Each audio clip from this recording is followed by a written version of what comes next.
of Science Karad. In this video, we are going to discuss about the topic enhancement of food productions. In that subpoint is the microbes as biofertilizers. म्हणजे या video मध्ये आपण enhancement of food productions या topic मधला जो सबपॉइंट आहे कुठला microbes as बायोफर्टिलायझर्स हे पाहणार आहोत. आता तुम्ही बऱ्याचदा बायोफर्टिलायझर्स हा शब्द ऐकलेला आहे, बरोबर आहे. जनरली फर्टिलायझर्स हा शब्द जर बघितला, फर्टिलायझर्स, ओके, फर्टिलायझर्स हा शब्द काय, याचा जर आपण डिटेल स्टडी केला तर फर्टिलायझर्स म्हणजे काय, तर असा एक सबस्टन्स जो सॉइल मधली न्यूट्रिएंट्स वाढवणार आहे. ओके, असा एक सबस्टन्स जो सॉइल मधला न्यूट्रिएंट्स वाढवणार आहे, ज्याच्यामुळे प्रोडक्टिव्हिटी ऑफ सॉइल ही वाढणार आहे. समजतंय? फर्टिलायझर्स म्हणजे काय, तर असा एखादा सबस्टन्स असतो तो काय करणार आहे, तर सॉइलची प्रोडक्टिव्हिटी वाढवणार आहे, बरोबर आहे. आणि सॉइलची प्रोडक्टिव्हिटी वाढली की काय असणार आहे, ऑटोमॅटिक त्या सॉइल मध्ये आपल्याला उत्पादन क्षमता कुठल्याही प्लांटची भरपूर मिळणार आहे. So fertilizers are generally divided into two types. Fertilizers हे जनरली दोन पार्ट पडतात, inorganic fertilizers and organic fertilizers, बरोबर आहे. इनऑर्गॅनिक फर्टिलायझर्स म्हणजे कुठले आले, तर केमिकल फर्टिलायझर्स आले, ओके. आणि ऑर्गॅनिक फर्टिलायझर्स मध्ये कोण येणार आहे, तर बायोफर्टिलायझर्स येणार आहेत. समजतंय ना? बघा काय म्हटलं मी, fertilizers are of divided into two types or two parts. First one is the inorganic fertilizers and organic fertilizers. Inorganic fertilizers are chemical fertilizers and organic fertilizers are biofertilizers. बरोबर आहे. आपण शेती करत असणारा, जर शेती करणाऱ्या लोकांकडे जर बघितलं तर त्या लोकांमध्ये सुद्धा दोन प्रकार आहेत, बरोबर आहे. काही लोक ही इनऑर्गॅनिक पद्धतीनं इनऑर्गॅनिक फार्मिंग करतात आणि काही लोक ही ऑर्गॅनिक फार्मिंग करतात. मग तुम्ही जर जनरली जर बघितलं तर दोन्ही प्रकारची शेती जी आहे ती आपल्याला आता बघायला मिळणार आहे. पण मॉडर्न ऍग्रिकल्चर सिस्टम मध्ये काय म्हणतोय बघा, मॉडर्न ऍग्रिकल्चर सिस्टम मध्ये कुठली शेती केली जाते, तर ऑर्गॅनिक फार्मिंग केली जाते, बरोबर आहे. मग त्या ऑर्गॅनिक फार्मिंग मध्ये ज्या वेळेला त्या सॉइलची प्रोडक्टिव्हिटी वाढवायची असते त्यावेळेला काय केलं जातं, तर बायोफर्टिलायझर्सचा यूज केला जातो. काय केला जातो बाळांनो, बायोफर्टिलायझर्सचा यूज केला जातो. कशामध्ये, ऑर्गॅनिक फार्मिंग मध्ये. समजतंय? मग त्याच्यामध्ये आपल्याला माहित पाहिजे बायोफर्टिलायझर्स म्हणजे काय. बघा डेफिनेशन दिलेलं आहे या ठिकाणी बायोफर्टिलायझर्सची. What is the definition of biofertilizers और what is the meaning of biofertilizers. काय म्हटलंय बघा, the nitrogen fixing microorganisms and their products which increasing fertility of soil are called biofertilizers. Biofertilizers म्हणजे काय, तर नायट्रोजन फिक्सेशन करणारे जे मायक्रो ऑर्गॅनिझम्स आहेत किंवा त्यांचे जे प्रोडक्ट्स आहेत ते काय करतात, तर सॉइलची फर्टिलिटी वाढवतात. ह्याला काय म्हणायचं आहे, बायोफर्टिलायझर्स. म्हणजे काही सूक्ष्मजीव जर बघितले तर ते मातीमध्ये असतात. म्हणजे काही मातीमधले तुम्ही सूक्ष्मजीव जर बघितले तर ते काय करतात, तर त्या मातीमध्ये नायट्रोजन फिक्सेशन करण्याचं काम करतात, बरोबर आहे. आणि ते मायक्रो ऑर्गॅनिझम्स हे सुद्धा मग नायट्रोजन फिक्सेशनचं काम करणार आहे, किंवा त्यांचे जे प्रोडक्ट्स आहेत वेगवेगळे ते सुद्धा नायट्रोजन फिक्सेशन करण्याचे काम करणार आहेत, बरोबर आहे.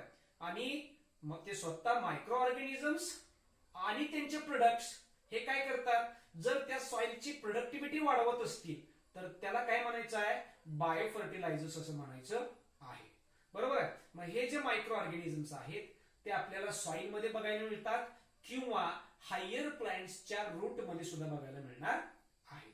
समजलं मीनिंग बायोफर्टिलायझर्सचं. नेक्स्ट काय म्हटलं बघा, रोल ऑफ मायक्रोब्स ऍज बायोफर्टिलायझर्स. आपण म्हणतोय ना बायोफर्टिलायझर्स, बायोफर्टिलायझर्स मध्ये नायट्रोजन फिक्सिंग मायक्रो ऑर्गॅनिझम्स आहेत, बरोबर आहे. बायोफर्टिलायझर्स मध्ये काय आहे, नायट्रोजन फिक्सिंग मायक्रो ऑर्गॅनिझम्स आहेत. मग त्यांचा रोल काय आहे हे आपण पाहणार आहोत. फर्स्ट त्याच्यामधला पहिला पॉइंट बघा, fertilizers are nutrients which are necessary for the growth of plants and thus for the productivity of cultivated plants. Fertilizers हे असे न्यूट्रिएंट्स आहेत. फर्टिलायझर्स म्हणजे कोण आहेत? न्यूट्रिएंट्स आहेत. आपण थोडक्यात एखाद्या वनस्पतीला फर्टिलायझर्स प्रोव्हाइड केलं म्हणजे काय, तर त्या वनस्पतीला लागणारे जे न्यूट्रिएंट आहेत ते प्रोव्हाइड करतो. फर्टिलायझर्स म्हणजे काय, तर त्या प्लांटला लागणारे जे न्यूट्रिएंट आहेत ते प्रोव्हाइड करणार आहे. ओके, म्हणून काय म्हटलंय, फर्टिलायझर्स आर न्यूट्रिएंट्स, बरोबर, which are necessary for the growth of plants, म्हणजे वनस्पतीच्या साधारण वाढीसाठी लागणारे जे पोषण आहे ह्याला काय म्हणायचं आहे, fertilizers. Okay, for the growth of plants and thus the productivity of cultivated yields, म्हणजे एखाद्या प्लांटच्या ग्रोथसाठी किंवा एखाद्या वनस्पतीची उत्पादन क्षमता वाढवण्यासाठी त्या दोन्ही वनस्पतीला आपण जे पोषण देणार आहे, जे न्यूट्रिएंट्स देणार आहे, त्याला काय म्हणायचं आहे, फर्टिलायझर्स. समजलं? Next, use of fertilizers for increasing productivity is one of the aspects of green revolutions. Green revolution मध्ये बाळांनो तुम्ही जर बघितलं, ग्रीन रिव्हॉल्युशनचं त्या तुम्ही ज्या वेळेला स्टडी करताय त्याच्यामध्ये तुम्ही जर बघितलं तर ग्रीन रिव्हॉल्युशन्स मध्ये काय काय झालेलं आपल्याला बघायला मिळणार आहे. तर ग्रीन रिव्हॉल्युशन मध्ये डिसीज रेजिस्टन्स व्हरायटी तयार केल्या गेल्या, हाय यील्डिंग व्हरायटी तयार केल्या गेल्या. ओके, किंवा जनरल तुम्ही जर बघितलं वेगवेगळ्या क्रॉप प्लांटच्या वेगवेगळ्या व्हरायटी तयार केल्या गेल्या आणि त्या व्हरायटी तयार करत असताना प्लांट ब्रीडिंग मध्ये अनेक वेगवेगळ्या मेथड वापरल्या गेल्या. ओके, तो एक झाला आस्पेक्ट्स. दुसरा आस्पेक्ट्स कुठला आहे बघा, तर जेवढ्या सगळ्या तयार झालेल्या वनस्पती आहेत, ज्या वेगवेगळ्या स्पेसिस आहेत, त्यांच्यामध्ये उत्पादन क्षमता वाढावी याच्यासाठी त्या वनस्पतींना न्यूट्रिएंट्स प्रोव्हाइड केले जातात. बरोबर आहे, न्यूट्रिएंट्स म्हणजे काय, तर फर्टिलायझर्स प्रोव्हाइड केले जातात. आणि मग use of bio fertilizers is the one of the aspects of green revolution. Green revolution मध्ये, हरित क्रांतीमध्ये वापरला गेलेला हा एक मार्ग आहे, ज्या मार्गानं वनस्पतीची उत्पादन क्षमता वाढवलेली आहे. Okay, next, fertilizers are classified as inorganic, that is chemical, and organic, that is biological. तुम्हाला मी ऑलरेडी सांगितलेलं आहे बाळांनो, फर्टिलायझर्सचे दोन प्रकार पडतात. जनरली फर्टिलायझर्सचे दोन प्रकार पडतात. पहिला प्रकार कुठला आहे, इनऑर्गेनिक. इनऑर्गेनिक फर्टिलायझर्स मध्ये जेवढे सगळे केमिकल्स असतात ते येतात, बरोबर आहे. सो इनऑर्गेनिक मध्ये केमिकल फर्टिलायझर्स येतात, राईट. म्हणजे हे सिंथेटिक आहे. Inorganic fertilizers are synthetic, right. मानवांनी तयार केलेलं आहे, माणसाने ते तयार केलेलं आहे. Second, organic, that is biological. समजतंय का बघा, fertilizers are classified as inorganic, that is chemical, and organic, that is biological. मग आता आपण पाहूया इनऑर्गेनिक केमिकल्स मुळे काय काय झालेलं आहे, राईट. बघा, inorganic fertilizers are synthetic where mineral salts of NPK are mixed in definite proportions and then dusted in the field. म्हणजे तुम्ही जर बघितलं इनऑर्गेनिक फर्टिलायझर्स हे सिंथेटिक आहेत, मानव निर्मित आहेत, ते काही नॅचरल नाही. हे जे तुम्ही इनऑर्गेनिक फर्टिलायझर्स पाहताय हे सिंथेटिक आहेत, बरोबर आहे, मानव निर्मित आहेत, बरोबर आहे. where mineral salts of NPK mixed in definite proportions. मग आता हे जे इनऑर्गेनिक फर्टिलायझर्स आहेत ते मानवीकृत आहेत किंवा मानव निर्मित आहेत. त्याच्यामध्ये काय केलं जातं, तर NPK मधलं, म्हणजे N stands for nitrogen, P stands for phosphorus, K stands for potassium, बरोबर आहे. बघा काय म्हणतोय मी, N stands for nitrogen, P stands for phosphorus, K stands for potassium. म्हणजे नायट्रोजन, फॉस्फरस आणि पोटॅशियम याच्यामधले जे मिनरल सॉल्ट्स आहेत, काय म्हणतोय, नायट्रोजन, फॉस्फरस आणि पोटॅशियम याच्यामधले जे मिनरल सॉल्ट्स आहेत ते डेफिनाइट अमाउंट मध्ये एका वेगळ्या विशिष्ट रेशो मध्ये एकमेकांमध्ये ते मिक्स केले जातात आणि मग ते फील्ड मध्ये डस्ट केले जातात. ओके, आपण माहित आहे आता आपल्या भागांमध्ये ज्या वेळेला आपण ऊसाची शेती जास्त करतो त्यावेळेला त्याच्यामध्ये NPK हे आपण त्याच्यामध्ये काय करतोय, ऍड करतोय. काय ऍड करतोय? एनपीके ऍड करतोय. आणि एनपीके ऍड करत असताना त्या फर्टिलायझरच्या सॅक वरती प्रपोर्शन दिलेलं असते. ओके, म्हणजे एका विशिष्ट प्रपोर्शन्स मध्ये नायट्रोजन, फॉस्फरस आणि पोटॅशियम हे ऍड केलेलं असते, कारण ते काय सिंथेटिक आहे. बरोबर आहे. नेक्स्ट, नाव नॉन ज्युडिशियस और excessive use of such a fertilizers leads to pollution of soil, air and ground water. म्हणजे हे जे सिंथेटिक फर्टिलायझर्स आहेत किंवा केमिकल फर्टिलायझर्स आहेत, हे काय त्याचा आपण अति प्रमाणात वापर जर केला, बरोबर आहे, दर 3 महिन्याला ते त्या फील्डमध्ये किंवा आपल्या शेतामध्ये पसरायचं आहे, परत ते जे खत आहे, खत टाकून, फर्टिलायझर्स टाकून काय करायचंय, त्या शेतीला पाणी द्यायचंय. बरोबर आहे. मग काय होईल बाळांनो, तर ते जे खत आहे किंवा ते जे फर्टिलायझर्स आहेत ते वॉटर बरोबर मिक्स होतात. आणि वॉटर बरोबर मिक्स झाले की काय होतात, पहिली गोष्ट, एक तर ते वॉटर इव्हॅपोरेट झालं की ते एअर मध्ये मिक्स होतात. बरोबर आहे. दुसरी गोष्ट, वॉटर ज्या वेळेला सॉइल मध्ये मिक्स होईल त्यावेळेला सॉइलचा पीएच वाढणार आहे, सॉइल ऍसिडिक होणार आहे. तिसरी गोष्ट, समजा एक्सेसिव्ह यूज केला आपण वॉटरचा, पाण्याचा जास्त प्रमाणात आपण वापर केला, तर पाणी हे काय होणार आहे, तर अंडरग्राउंड जे नॅचरल सोर्सेस आहेत, नैसर्गिक स्रोत आहेत पाण्याचे, ते त्याच्यामध्ये जर मिक्स झाले तर ते जमिनीमधलं जे पाणी आहे ते सुद्धा दूषित होणार आहे. म्हणजे हे जे केमिकल फर्टिलायझर्स आहेत ते काही प्रमाणामध्ये जर वापरलं तर ते चांगलं आहे. त्याचा जर एक्सेसिव्ह यूज जर केला तर ते हजार्डस आहे. मी तुम्हाला याच्या आधीच्या व्हिडिओमध्ये सांगितलेलं आहे बाळांनो, पंजाब आणि हरियाणामध्ये गव्हाचं उत्पादन, व्हीटचं उत्पादन जास्त घेतलं जातं, पण त्या ठिकाणी उत्पादन घेत असताना तांबेरा जो रोग आहे तो त्या गव्हावरती पडला की शेतीच्या शेती तिथं उजाड होतात. बरोबर आहे. पण लोक काय करतात, ज्या वेळेला गहू पेरला त्या पेरणीपासून ते काढणीपर्यंत इतके फर्टिलायझर्स वापरतात, इतके वेगवेगळे प्रकारचे केमिकल्स वापरतात, त्यामुळं त्या पंजाब आणि हरियाणामध्ये गव्हाचं उत्पादन विक्रमी मिळतं, पूर्ण भारताला पोसेल, पूर्ण भारताला पुरेल एवढा गहू तयार केला जातो. पण सगळ्यात महत्वाची अशी गोष्ट आहे की त्याच्यावरती एक्सेसिव्ह आपण केमिकल्सचा यूज केल्यामुळं काय होणार आहे, तर त्या लोकांमध्ये कॅन्सरचं प्रमाण जास्त आहे, ॲलर्जीचं प्रमाण जास्त आहे, इम्युन सिस्टम वीक आहे. बरोबर आहे. तुम्ही ज्या वेळेला नेटवरती रिपोर्ट वाचाल त्यावेळेला तुम्हाला ते सगळं बघायला मिळणार आहे. म्हणजे पंजाबमध्ये मोस्टली प्रत्येक घरामध्ये कॅन्सरचा पेशंट आपल्याला बघायला मिळणार आहे. हे कशामुळे आहे, तर एक्सेसिव्ह यूज ऑफ केमिकल्स. मग आता काय व्हायला लागलंय, तर जे गव्हर्नमेंट आहे ते अवेअरनेस प्रोग्राम राबवायला लागलेले आहे. म्हणजे तुम्ही केमिकल फर्टिलायझर्सचा यूज मिनिमाइज करा आणि बायो फर्टिलायझर्सचा वाढवा. समजलं. मग याच्यासाठी गव्हर्नमेंटनं वेगवेगळ्या योजना तयार केलेल्या आहेत, त्या योजनेमधून अनुदान मिळतं. बरोबर आहे. मग त्याच्यामध्ये आपण स्पेशली तुम्ही जर बघितलं बायोगॅस मध्ये सुद्धा तुम्हाला मी कुठल्या 2 संस्था या अनुदान देतं हे सुद्धा तुम्हाला मी सांगितलेलं आहे. बरोबर आहे. तसं या ठिकाणी केमिकल फर्टिलायझर्सचा यूज कमी व्हावा आणि बायो फर्टिलायझरचा यूज जास्त व्हावा याच्यासाठी गव्हर्नमेंट वेगवेगळ्या स्कीम राबवतं. समजते. मग केमिकल फर्टिलायझर्सचा हा काय आहे, एक डिसएडव्हान्टेजेस आहे, तोटा आहे.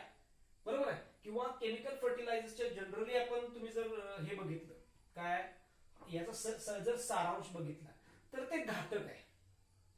ओके. आता हे केमिकल फर्टिलायझर्स हे हजार्डस असल्यामुळं आपल्याला काय वापरायचं आहे, बायो फर्टिलायझर्स वापरायचं आहे. बरोबर आहे. कारण बायो फर्टिलायझर्स हे ऑर्गॅनिक फार्मिंग मध्ये येणार आहे. ऑर्गॅनिक फार्मिंग मध्ये बायो फर्टिलायझर्सचा यूज केला जाणार आहे. बायो फर्टिलायझर्स मध्ये कोण इन्व्हॉल्ड असणार आहे, तर लाईफ इन्व्हॉल्ड असणार आहे. लाईफ म्हणजे कोण, तर मायक्रो ऑर्गॅनिझम्स त्याच्यामध्ये इन्व्हॉल्ड आहेत. ओके, समजतंय का. कोण इन्व्हॉल्ड आहेत, मायक्रो ऑर्गॅनिझम्स त्याच्यामध्ये इन्व्हॉल्ड आहेत. हे मायक्रो ऑर्गॅनिझम्स काय करतात, तर ते स्वतः मायक्रो ऑर्गॅनिझम्स किंवा त्यांचे प्रोडक्ट्स हे नायट्रोजन फिक्सेशन करण्याचं काम करतात. त्या नायट्रोजन फिक्सेशन मुळे सॉइलची प्रोडक्टिव्हिटी वाढणार आहे. ओके. मग पुढचं पॉईंट काय म्हटलं बघा. आता हे झालं इनऑर्गॅनिक फार्मिंग. ओके. आता आपण ऑर्गॅनिक फार्मिंगचं बघतोय. Organic fertilizers are biological in origin. साधा आहे, साधं सिंपल स्टेटमेंट आहे. ऑर्गेनिक फर्टिलायझर्सचं ओरिजिन कोण आहे? बायोलॉजिकल ओरिजिन आहे. बरोबर आहे, कारण त्याच्यामध्ये लिव्हिंग ऑर्गॅनिझम इन्व्हॉल्ड आहेत, मायक्रो ऑर्गॅनिझम्स इन्व्हॉल्ड आहेत. Okay. And include farm yard manure. Farm yard manure म्हणजे काय? तर शेतीच्या परिसरामध्ये निर्माण झालेलं जो खत आहे त्याच्यामध्ये. बघा तुम्हाला मी सांगतो, समजा माझ्याकडे शेती आहे, बरोबर आहे, समजा 5 एकर शेती आहे माझ्याकडे, तर त्या 5 एकरामध्ये समजा दे मी उत्पादन घेणार आहे. कशाचं? समजा मी राईसचं उत्पादन घेतलं, बरोबर आहे, तांदळाचं उत्पादन जर घेतलं मी, समजा इंद्रायणी केला. इंद्रायणी करत असताना पहिली गोष्ट तर त्या प्लांट थ्रू मला काय मिळणार आहे?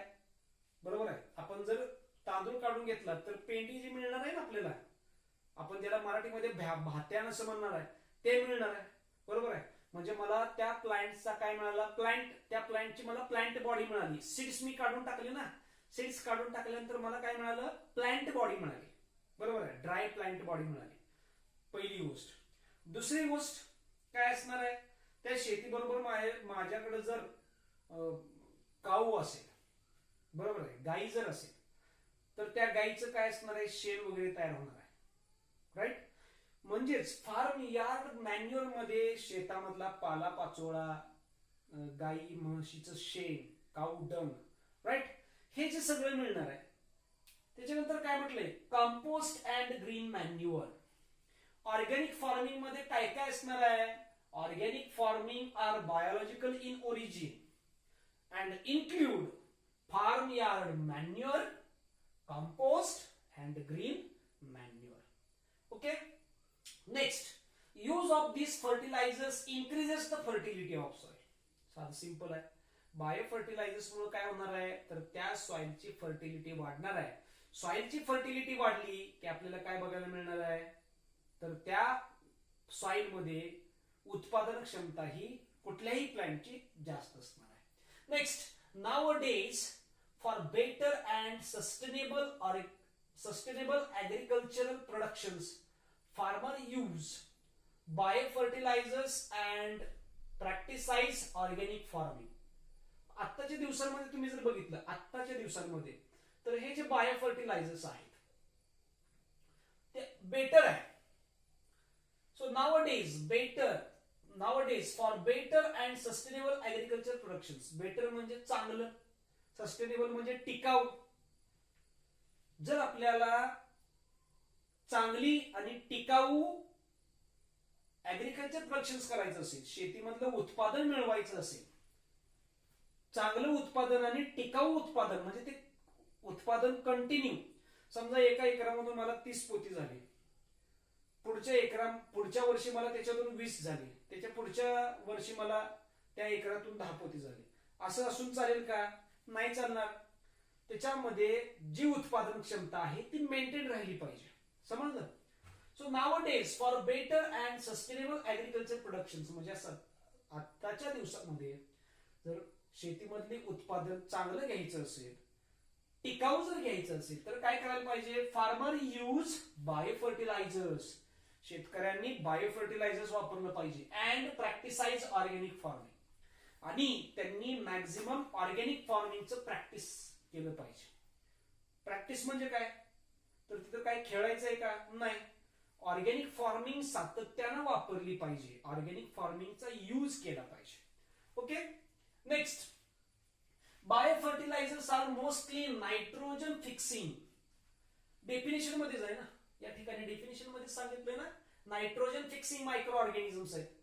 Okay. So biofertilizers are mostly nitrogen fixing living microorganisms which enrich the nutrient quality of soil. Okay. मग बायोफर्टिलायझर जे आहे ते नायट्रोजन फिक्सिंग मायक्रो ऑर्गॅनिझम्स आहेत, किंवा biofertilizers are nitrogen fixing living microorganisms which enrich nutrient of quality of soil. म्हणजे definition मध्ये जसं तुम्हाला सांगितलंय त्या पद्धतीने इथं काय दिलेलं आहे? तर जेवढे सगळे बायोफर्टिलायझर्स आहेत ते नायट्रोजन फिक्स करणारे जिवंत सूक्ष्मजीव आहेत, जे मातीची मधली काय म्हणूया मातीमधले पोषक द्रव्य वाढवतात. नेक्स्ट, दे इन्क्लूड बॅक्टेरिया, त्याच्यामध्ये काय काय येणार आहे, बॅक्टेरिया येणार आहेत, बरोबर आहे, त्याच्यामध्ये फंजाय येणार आहे आणि सायनोबॅक्टेरिया येणार आहे. आता आपण त्याचे टाइप्स बघणार आहोत, बरोबर आहे. पुढच्या लेक्चर मध्ये आपल्याला ते डिटेल बघायचं आहे. पण या बायो फर्टिलायझर्स मध्ये जे मायक्रो ऑर्गॅनिझम्स आहेत, जे नायट्रोजन फिक्सेशन करण्याचं काम करतात आणि मातीमधली उत्पादन क्षमता वाढवतात, त्या मातीची उत्पादन क्षमता वाढवतात, त्याच्यामध्ये कुठले मायक्रो ऑर्गॅनिझम्स आहेत, तर पहिला येतो बॅक्टेरिया, दुसरा येतो फंजाय, तिसरा येतो cyanobacteria. Okay, next, biofertilizers are commercial production of biofertilizers are commercial preparation of ready to use live bacterial or fungal formulations. बायोफर्टिलायझर्स मध्ये तुम्ही जर बघितलं बाळांनो तर तुम्हाला काय असणार आहे, काय बघायला मिळणार आहे, तर commercial preparation of ready to use live bacteria बघायला मिळणार आहेत, फंगल बघायला मिळणार आहे, म्हणजे बॅक्टेरियाचं फंजायचं त्या ठिकाणी फॉर्म्युलेशन असणार आहे. Their application to plant soil soil और composting pits helps to enrich the soils. म्हणजे या बायोफर्टिलायझर्सचं केलेला मातीसाठी वापर, बरोबर आहे, किंवा काय म्हटलंय, कंपोस्टिंग पिट्स, बरोबर आहे. म्हणजे आपण काय करतोय बघा, वर्मी कंपोस्टिंग म्हणजे गांडूळ, बरोबर आहे, अर्थवर्म वापरून, अर्थवर्म पासून जे मिळणारे जे फर्टिलायझर्स आहे ते तयार करतोय, किंवा helps to enrich the soil fertility due to the biological activity. म्हणजे या ठिकाणी तुम्ही जर बघितलं बायोफर्टिलायझर्स मध्ये काय असणार आहे, तर आपण त्या ठिकाणी डायरेक्ट लिव्हिंग बॅक्टेरिया वापरणार आहे किंवा फंजाय वापरणार आहे आणि ते एक फॉर्म्युलेशन्स मध्ये असणार आहे, बरोबर आहे, त्यांचं एक प्रपोर्शन्स असणार आहे, त्यांचं फॉर्म्युलेशन्स असणार आहे आणि त्या फॉर्म्युलेशन्स मध्ये ते जे लिव्हिंग बॅक्टेरिया आणि फंजाय आहेत त्यांचा यूज आपण काय कशासाठी करणार आहे, तर फर्टिलायझर्स म्हणून करणार आहे. आणि त्याच्यामुळं सॉइल्सची जी सॉइल मधली जी उत्पादन क्षमता आहे ते आपण वाढवणार आहे. Last, use of biofertilizers is cost effective and eco friendly. बरोबर, म्हणजे तुम्ही जर बघितलं ज्या वेळेला आपण बायोफर्टिलायझर्सचा यूज करणार आहे ती अत्यंत उपयुक्त आणि परिणामकारक आहे, बरोबर आहे. इफेक्टिव्ह म्हणजे परिणामकारक. So use of biofertilizers is cost effective and eco friendly. Eco friendly म्हणजे पर्यावरण पूरक म्हणजे काय असणार आहे, तर त्याच्यापासून ज्या वेळेला आपण बायोफर्टिलायझर्स वापरणार आहे तर ते पर्यावरणासाठी चांगलं आहे. Okay, so use of biofertilizers is cost effective and eco friendly.